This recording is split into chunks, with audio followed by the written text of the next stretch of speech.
Sou contra, acabei de falar. Você até disse que você é a favor de uma grande reforma administrativa dentro da Câmara, né? Opa, aí estamos juntos. Deixa eu aproveitar e dizer que lá na Iguafarma, você que está ficando com dor de cabeça por causa dessa possibilidade de torrarem mais grana sem a efetiva devolução de prestação de serviço prática para a sociedade, lá na Iguafarma, toda a equipe do Ademir Volpato vai lhe atender super bem. Chegue lá com a receita médica. Se você precisar pegar uma receita numa unidade básica de saúde, pode ser que demore um pouco mais, porque às vezes para marcar uma consulta num clínico geral, 20 dias, 20 e poucos dias, mas você consegue, né? Aí vai lá no Ademir e eles te atendem tranquilamente. Respeito, dedicação, qualidade e segurança são as marcas da Iguafarma há 50 anos atendendo a população da região. Março agora do ano que vem, completa 50 e já entra no ano 51 da Iguafarma, a farmácia do Ademir. Tem a farmácia e manipulação ali, na esquina da General Meira com a Belarmino de Mendonça, telefone 3574-1341. E tem a Iguafarma, que é manipulação e homeopatia, na esquina da Belarmino de Mendonça com a Almirante Barroso. Lá o telefone é o 3574-1660. Iguafarma, a farmácia do Ademir. Cabo Cassol, diga lá. Pois é, que nós estávamos falando. Qual que era a pergunta do assunto do aumento de vereador? Não é a pergunta que o senhor fez naquela hora, qual que era? Sim, inclusive nessa questão aí da praticidade e daquilo que poderia ser diminuição de custo interno, para depois se pensar em como gastar os 6% que obrigatoriamente são repassados para as câmaras de vereadores no país. Você está falando da reforma administrativa. Pode ser. Que poderia ter feito na Câmara. Eu acredito que daria para diminuir, sim. Por exemplo, a Câmara hoje, ela paga aluguel, né? Nós poderíamos já começar por aí em construir uma sede própria e já estancar o aluguel que ela paga ali, para nós termos uma referência e também já começar a diminuir custos. Nós poderíamos perfeitamente diminuir o custo de energia da Câmara, nós poderíamos colocar quadro técnico maior, mais profissionais de carreira na Câmara e diminuir os cargos indicados e partindo por aí. De repente a Câmara seguir a iniciativa privada, né? Tem alguma iniciativa da tua parte nesse sentido, nesse tempo que você está lá como vereador? Iniciativa sempre tem, doutor. Nós sempre temos iniciativa. Certo. Foi apresentado alguma coisa prática? Aí apresentar, doutor, já é um outro questionamento, já é uma outra postura que é difícil apresentar, mas nós pretendemos sim apresentar. Vamos apresentar, com certeza, vamos apresentar nos próximos dias ou no próximo ano. Eu também não sei, de repente, essa história, doutor, que estão trazendo aí. Será que não tem alguma coisa a ver com a presidência da Câmara? Essa história o que? De aumento de vereador e tal. Tem eleição para mesa diretora no final do ano, né? Pois é. E eu aprendi que ali dentro, quando você quer atingir um objetivo, começa a atuar começa a cutucar outro para atingir um objetivo. Porque até então, vereador, primeiro mandato, primeira viagem, que no meu caso, primeiro a gente tem que se adaptar. Conhecer o ambiente minado, conhecer o terreno que você pisa, e assim agora partir para as partes práticas. Essa adaptação é de quanto tempo, vereador? Pois é, num ambiente dinâmico que nem aquele ali, o que eu vou te falar, velho? Nós tivemos, né, um deputado federal que falou que no 5º mandato agora ele já estava tendo domínio da situação, que agora ele poderia apresentar coisas melhores. Mas aí vira tudo, né? Mas, por exemplo, doutor, falar em questão assim de trabalho, quando você questionou, Dante, vai falar o que para a população? Tá, beleza. Você pega o meu trabalho, por exemplo, né? Não vim aqui falar disso, né, doutor? Vim falar de aumento de cadeiras, né? Mas, por exemplo, nós temos vários projetos que foram barrados, e eu entendia, e eu entendo, e aí cai naquela tese que não podemos ter 15 vereador mais um prefeito, 16 prefeitos, eu entendo, né? Que a função do vereador não é essa, mas eu defendo que nós teríamos que dar várias isenções para o comércio, principalmente para aqueles que saíram da pandemia, saíram arrebentados da pandemia. E o município poderia participar, poderia ajudar na retomada econômica, não fez. Tentei apresentar projeto nesse sentido, não andou. Pois é, Cassol, e perdão, Joel, já Não você se posiciona. A questão está muito nisso, às vezes, de que o vereador que apresentar trabalho, esse vai ser aclamado pelo povo, vai ter a votação e tal. E a pergunta também foi uma das que eu deixei em aberto, o que é apresentar trabalho? Pois é. E normalmente, aquilo que se ouve é algo que seria da parte do executivo, obras. Mas é o executivo que executa, é ele que leva para a sociedade aquilo que a sociedade almeja. Perfeito, a pergunta é se essa é a função do vereador. Mas o Mostrar prefeito... esse tipo de trabalho. Ok, mas aí que o vereador tem que pôr no papel e falar, meu munícipe, eu entendo que o senhor precisa de uma creche aqui no seu bairro. Eu fiz a indicação e falei, prefeito, o bairro tal necessita de uma creche. Prefeito, a região tal necessita de um CMEI. Prefeito, precisamos de um CMEI à noite. Tem muitos pais e mães que trabalham à noite. Então, o senhor, estou lhe indicando, lhe falando, lhe informando que a população está almejando isso. Aí você fala assim, projeto de lei. Quantas leis nós temos? Mais de 5 mil leis? Né? Sabe qual que eu vejo que se cumpre na regra? Aquelas que versam sobre dinheiro, Bufunf, IPTU, ISSQN, IPVA, IPTU, esse negócio. Essa aí é cumprida na íntegra. O resto, meu amigo, é muita lei aí para Deus, sei lá, para quem quiser. Então você entendeu que é aí que vem a questão, quando você transforma a Câmara num puxadinho do município, aí dá esse bololô aí. Joel, me parece que claro, né? Como precisamos debater as devidas funções de cada um dos poderes. Exatamente, né? Me chamou a atenção duas coisas que o vereador falou. Primeiro, que ele tem dificuldade em fazer projeto de leis, né? Eu falei, se o legislativo tem dificuldade em fazer projeto de leis, é preocupante. É um sinal nem amarelo, um sinal vermelho, né, que alguma coisa precisa ser revista. A segunda, insisto, né, a comunicação, claro que a representação, existe essa possibilidade, mas eu entendo que isso está cada vez mais ultrapassado, né, da indicação do vereador. Né. E também é fundamental que o vereador tenha claro, os vereadores tenham claro, qual que é o limite da sua atuação, qual que é o seu papel, o que ele pode propor e o que não pode. Né? A gente sabe que a questão tributária é de iniciativa do Executivo, não é de iniciativa do Legislativo. Né? Porque é ele que vai dizer se ele pode dispor ou não. Né? Se eu abro mão de uma receita em função para atender, de repente, uma parcela de um segmento que precisa de uma ajuda, mas isso vai impactar o quê? Na saúde, isso vai impactar o quê? Na educação, isso vai impactar o quê?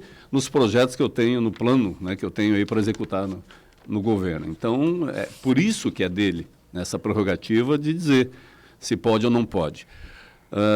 Agora sim, temos que debater muito. E uma questão que eu tenho, vereador, e aqui faço uma provocação direta para o senhor, de repente, para ressuscitar. A Câmara Municipal é a representação do povo, né? Os vereadores falam em nome do povo. O povo não tem a mínima ideia do que os vereadores estão fazendo. A não ser quando surge uma questão como essa, que, né, o Nélio vai lá e pega ali na curva ali, traz para cá, o povo não tem a mínima ideia de qual é a pauta da Câmara, o que está sendo discutido, o que está sendo proposto. Por quê? Porque a Câmara faz suas sessões de manhã.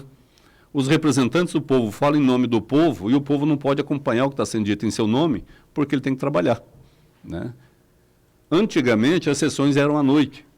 Então, todos os vereadores, e aí não vou entrar no mérito se é uma boa remuneração ou não, mas são remunerados para se dedicarem, para exercerem a função. Né? Não é um complemento. Eles são remunerados para exercer a função. É uma dedicação exclusiva. Né?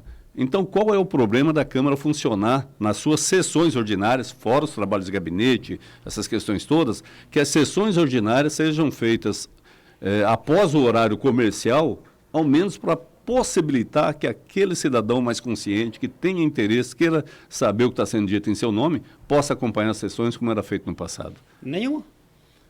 Eu falo por mim, nenhuma. De manhã, de tarde, de noite, de madrugada, nenhuma.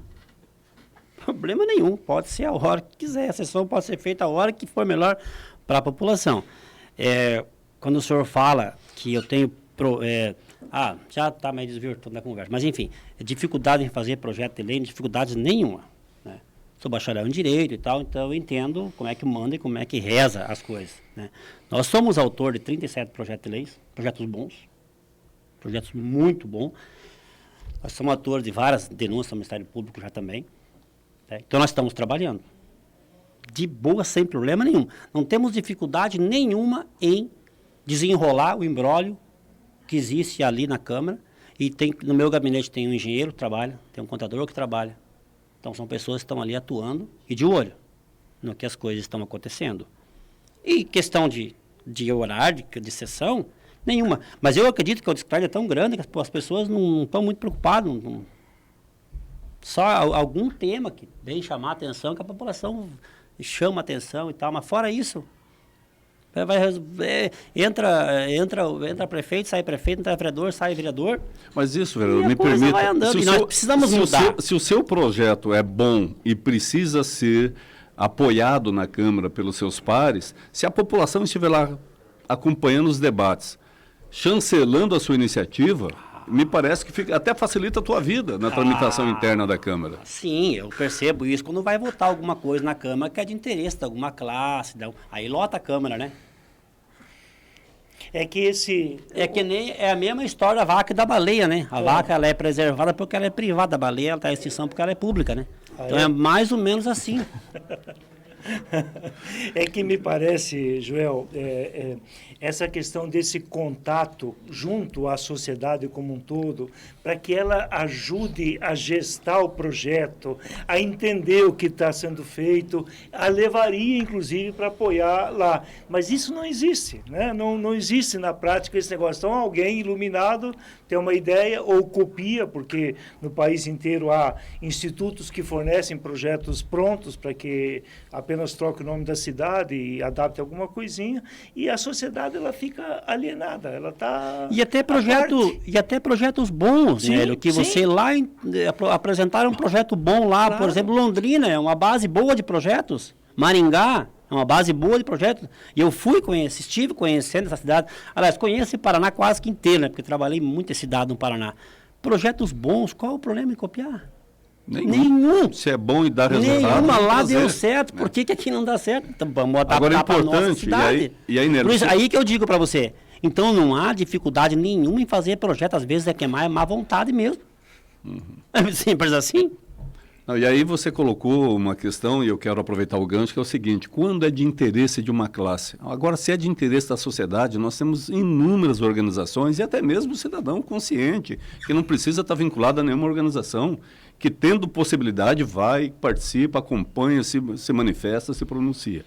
Senão a gente fica, como sempre, na mão de 2, 3 instituições que opinam sobre tudo, muitas vezes sem domínio absoluto das coisas, muitas vezes internamente sem um processo democrático adequado, sem um debate mais aprofundado, às vezes até internamente na própria instituição, né, porque a instituição tem um xerifão, tem um cabeça, tem alguém que pensa por ela, e fica como sendo a verdade da cidade, como se fosse a verdade da sociedade civil organizada, que é outra coisa que anda me incomodando aqui, né, muita gente assumindo aqui verdades e falando em nome da sociedade, sem o debate da sociedade, e muitas vezes, e afirmo porque estive participando de algumas delas, sem o debate na própria instituição.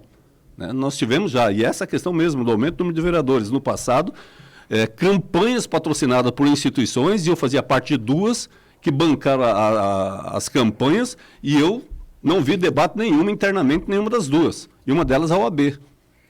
Então, eu sou advogado, perguntei para o presidente da OAB, quando que isso foi discutido lá? Essa campanha patrocinada, subscrita pela OAB, quando foi que isso foi discutido com os advogados? Né? E a outra era do Conselho Superior da CIF, e a CIF levou a campanha e eu fiquei sabendo da reunião posterior, quando já estava cheio de outdoor. Eu era do Conselho Superior da CIF, não foi feito o debate. E desafio que me apresente a ata de quando foi discutido isso. E uma posição como essa é uma posição séria, é uma posição que tem que ser tomada com maturidade, com responsabilidade. Entende? Então, por isso que, sabe, eu acho que a gente precisa trazer a sociedade. A sociedade tem espaço, a sociedade tem opinião, a sociedade tem interesse, ela tem que se manifestar. Senão, quando isso não é propiciado, porque a Câmara não funciona em horário adequado, quando, de repente, começa a surgir donos da verdade e que, quando tem espaço, começam a falar aí pela cidade. O Cabo Cassol, vereador aqui em Foz do Iguaçu, já agradecendo a tua presença, um espaço aí para alguma manifestação que você ainda queira fazer a respeito do dia de hoje aqui no Microfone Cultura. Quero agradecer aos ouvintes da Rádio Cultura, essa rádio que tem uma formadora de opiniões, eu sou um ouvinte da cultura, né?